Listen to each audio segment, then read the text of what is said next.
আজকে আমরা আরও সুন্দর একটি কবিতা সবাই মিলে বলবো। কবিতার লেখককে হ্যাঁ, প্রখ্যাত কবি নীরেন্দ্রনাথ চক্রবর্তীর লেখা কবিতা ভর দুপুরে। যেখানে যেখানে দীর্ঘই থাকবে সেখানে উচ্চারণটা আরও গভীরভাবে করবে। কীরকম?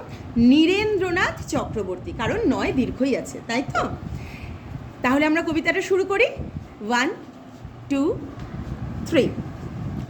ওই যে